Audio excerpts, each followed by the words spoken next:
Hi guys, my name is Trevor Sullivan and welcome to another CBT Nuggets skill where we are going to be talking about Kubernetes manifest files.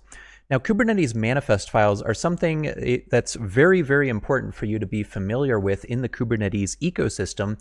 However, the Kubernetes documentation itself doesn't really do a great job of introducing manifests and kind of describing what they are, how to use them, how to create them from scratch, and things like that. So what we're going to start off with in this skill is to basically understand what a Kubernetes manifest is, and then we'll progressively get a little bit more advanced and take a look at some more complex use cases like defining multiple resources in a manifest and using third-party tools to do linting against your manifest files and things like that. But let's start out with the very basics for starters.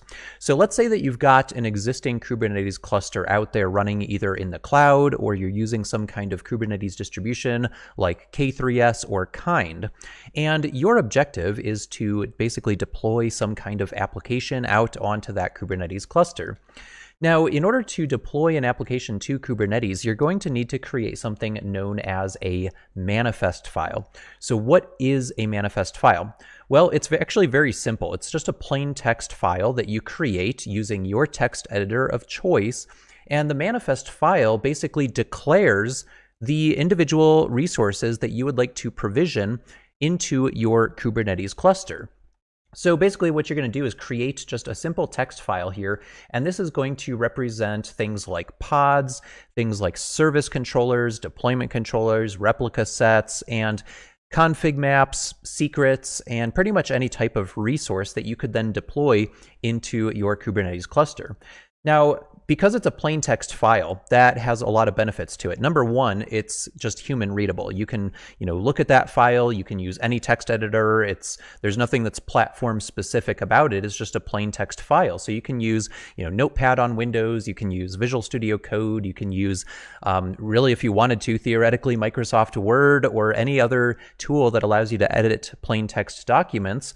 And what you're going to do is basically inject the resource definitions that you want to into that file, and then once you're ready to actually deploy that file out to your Kubernetes cluster, you're going to be using a utility known as kubectl in most common use cases. You can actually directly interact with the APIs themselves, but for the time being, just assume that we're going to use kubectl, the command line utility that you use to interact with your Kubernetes cluster in order to deploy these manifest files.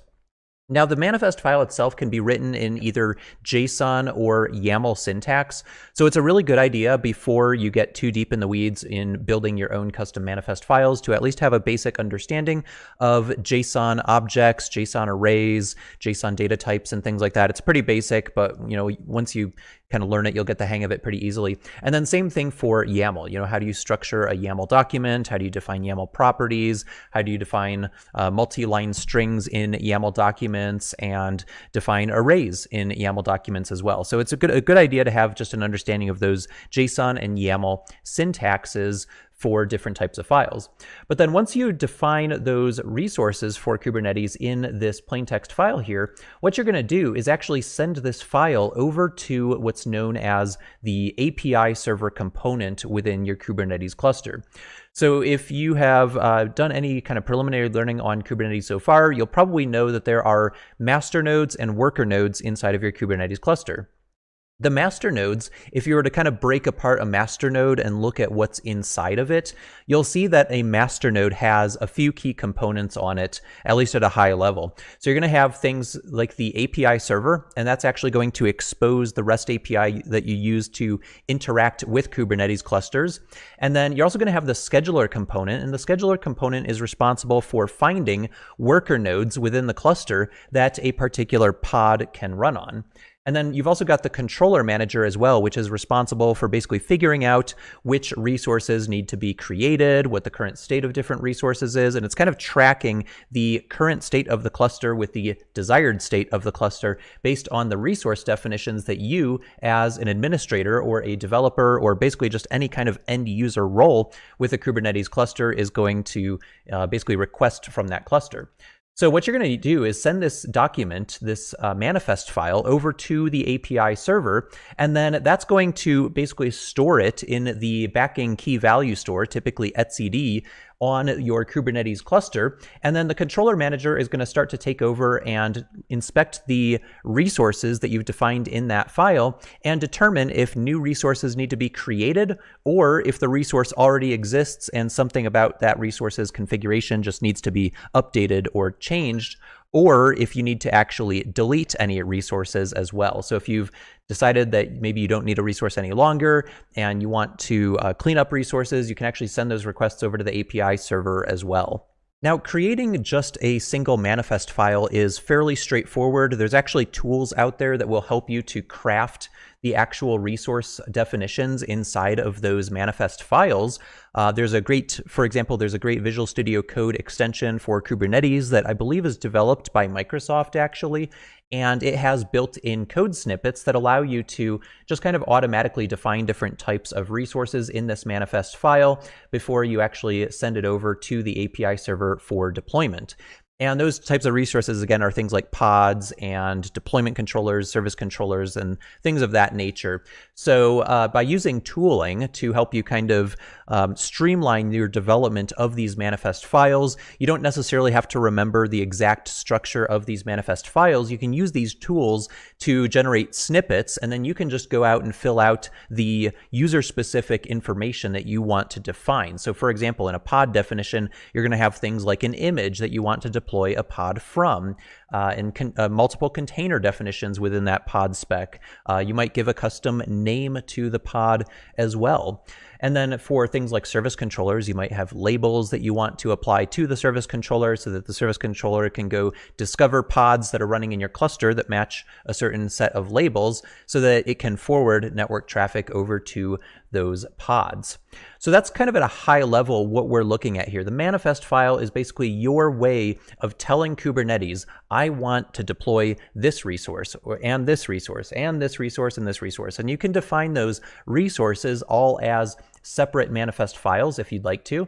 So maybe you have one manifest file that defines a pod that's running maybe a database server, for example. And you could take that one manifest file and send it over to the API server and say, okay, I want you to go spin up this MySQL database engine, for example, or any other database engine that runs in a container that you'd like to. But then maybe you have a client application or like a website or a web application that is actually talking to that database server. And so you want to deploy that application as well. So you could take a separate manifest file here and you could send that one over to the API server as well. And then that's going to deploy just that web application. However, if this starts to get a little bit too fragmented for you, you can actually combine all of these files together into just a single file. So you could take the resources that are defined in one file, the resources defined in another file, and you can kind of stitch all of those together into a single file and then deploy just that single file out to the API server as well. So you're not stuck with just defining a single resource per file. You can actually define multiple Kubernetes resources in the same file. So you might have a pod definition that deploys a MySQL container. You might have another pod definition that deploys a web application. Maybe you create a service controller to handle ingress network traffic from other services that are running on your cluster. You could define all of those resources as a single file and then deploy all of those resources at the same time over into the API server. So you have some choices there. And then, as I briefly mentioned earlier, there's actually some tools that you can inject into kind of a software deployment pipeline here. So if you've got a document here that you'd like to maybe inspect before you actually deploy it out to the API server to make sure that it adheres to certain specifications and that all of the necessary resource properties that need to be defined are actually defined before you actually try to send it over to the cluster, there's actually different tools that you can inject in the middle here known as linting tools. So I'm just going to call this lint here. And so you can add linting as a step in a CI/CD pipeline to where you can basically take your manifest files for Kubernetes that are declaratively deploying your resources, and then you can feed those manifest files into a linting CLI tool. And there's several different ones out there, by the way. There's not just one. And then once that linting tool has basically approved or kind of inspected those manifest files and ensure that they match a certain set of rules, then the linting tool can basically say, okay, everything checks out, and then you can finally deploy out to your Kubernetes cluster and send that document over to the API server. But I like to think of linting tools as kind of a gate, so to speak. So basically, I've got this file that I want to deploy out to my cluster, but before I deploy it to my cluster, I want to make sure it goes through this gate that's going to perform a series of checks on the resource definitions in that manifest file to ensure that they're actually validly configured resources for Kubernetes before I attempt to deploy those resources onto my cluster. And that just gives you kind of a quality check to make sure that everything matches up before you actually do a production deployment. So those linting tools can be really helpful as well.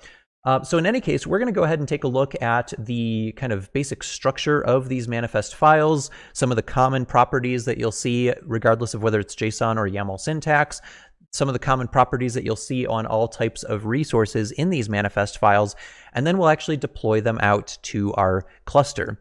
I hope this has been informative for you, and I'd like to thank you for viewing.